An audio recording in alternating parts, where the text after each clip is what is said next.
मित्रों नमस्कार, मैं हूं राकेश कुमार। आप देख रहे हैं मत अभिमत। मित्रों, जमीनी विवाद बिहार में मतलब यूं कहे कि नस नस में बसा हुआ है।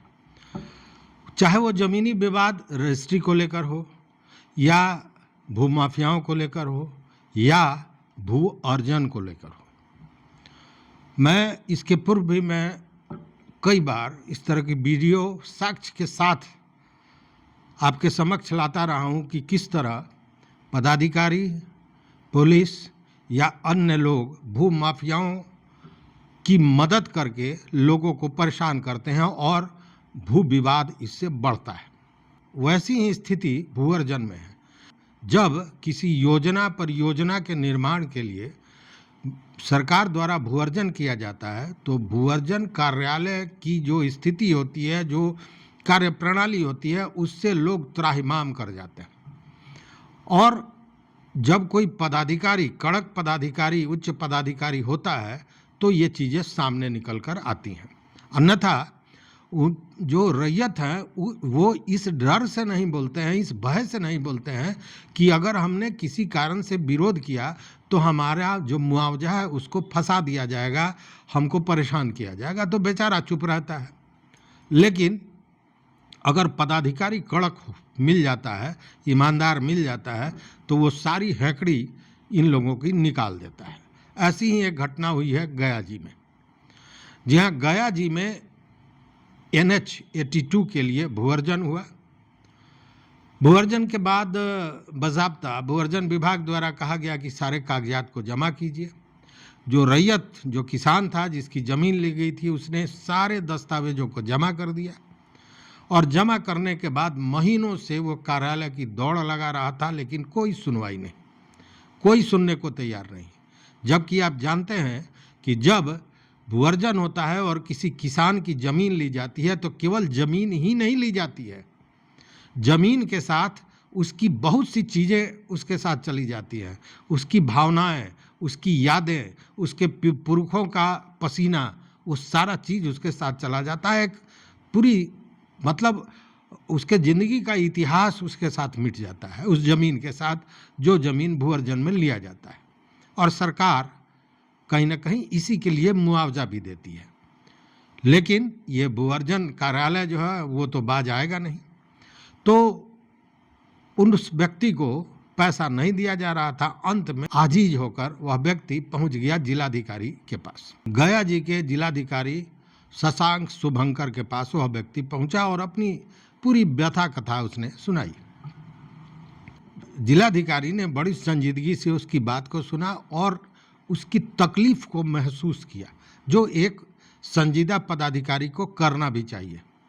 और उसके बाद जिलाधिकारी सीधे पहुंच गए भू अर्जन कार्यालय। उन्होंने उस व्यक्ति का मांगा फाइल ढूंढने में लग गया 1 घंटा। उसके बाद जिलाधिकारी शशांक शुभंकर ने जो बाबू जिसके हाथों में ये फाइल था उसको वहीं पे सस्पेंड कर दिया और भी तलवारें लटक रही हैं अन्य लोगों पर। देखिए पूरी कहानी क्या है ये समझिए। गया जी में वजीरगंज एरू के एक व्यक्ति हैं जिनका नाम है बाल मुकुंद सिंह। उनसे उनकी ज़मीन को NH 82 के लिए अधिग्रहित किया गया। अधिग्रहण के बाद उनसे कहा गया कि अब आपके मुआवजा का समय हुआ है, अब आप सारे दस्तावेज जमा कीजिए। 29 मार्च 2025 को उन्होंने सारे दस्तावेज को जमा कर दिया। जितने भी कागजात की डिमांड की गई थी सारे कागजातों को सुपुर्द कर दिया, जमा कर दिया। लेकिन उसके बाद से लगातार वो लगभग 3.5-4 महीना हो गया वो दौड़ रहे थे, उनको मुआवजा नहीं दिया जा रहा था। अंत में परेशान होकर वह व्यक्ति जो बाल मुकुंद सिंह है वो पहुंच गए DM शशांक शुभंकर के पास। और उसके बाद DM साहब पहुंच गए कार्यालय, उन्होंने फाइल मांगा।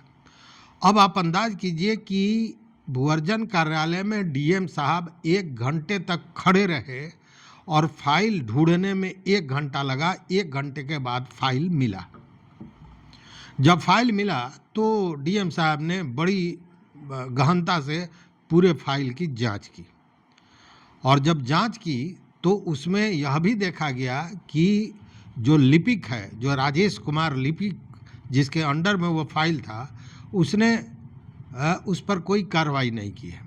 दूसरी बात कि उस पर जो धीरेन्द्र कुमार नाम के कानूनगो हैं, उनका भी जांच रिपोर्ट था और जांच रिपोर्ट में यह दिया गया था कि जमाबंदी सहित कई तरह के कागजात हैं जो जमा नहीं किया गया है।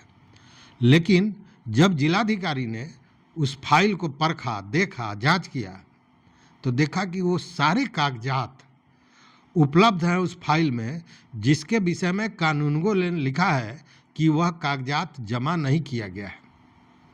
मामला बिदक गया और सीधे आरोपी मानते हुए राजेश कुमार लिपिक को जिलाधिकारी ने तुरंत सस्पेंड कर दिया और साथ में एक जांच कमेटी बैठाई।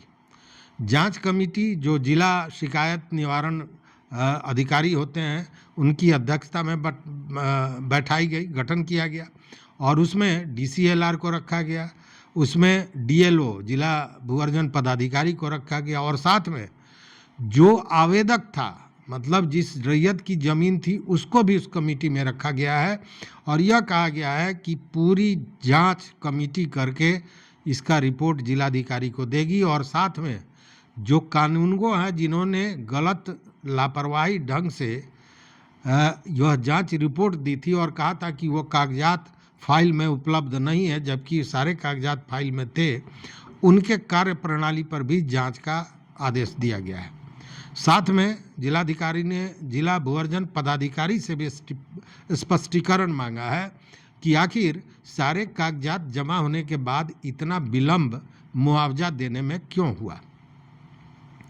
जिलाधिकारी ने बड़े सख्त निर्देश भी दिया है कि अगर सारे कागजात जमा हो जाते हैं, उस स्थिति में 7 दिनों के अंदर में सभी का मुआवजा भुगतान होना चाहिए। अब इसके बाद यह विषय चर्चा का हो गया है, चूँकि भाई किसानों की सुनता कौन है, जिसका ज़मीन ले लिया जाता है उसकी सुनता कौन है। आप किसी भी ज़िले में देख लें जहाँ भूअर्जन हो रहा है, वहाँ क्या स्थिति बनी हुई है। एकाध ज़िले ऐसे हैं और एकाध पदाधिकारी, बहुत बेहतरीन पदाधिकारी हैं जो बात को समझते हैं, जो किसान है उसके दर्द को समझते हैं और भ्रष्टाचार मुक्त कार्यालय बनाकर काम करते हैं।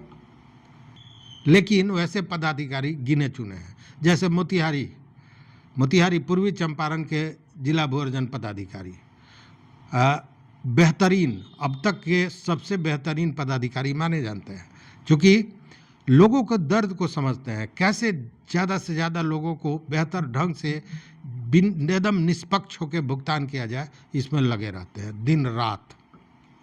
तो जब ऐसे पदाधिकारी होंगे, वैसे जिलाधिकारी होंगे और ऐसे DL होंगे तो निश्चित रूप से किसानों की समस्या का निवारण होगा, अन्यथा पीसना तो है ही, पीस भी रहे हैं। तो इस वीडियो में बस इतना ही। देखते रहिए मत अभिमत। मित्रों, चैनल पर नए हो तो सब्सक्राइब कीजिए, लाइक कीजिए, दोस्तों के साथ शेयर कीजिए और अपना विचार जरूर दीजिए। बहुत बहुत धन्यवाद, बहुत बहुत धन्यवाद।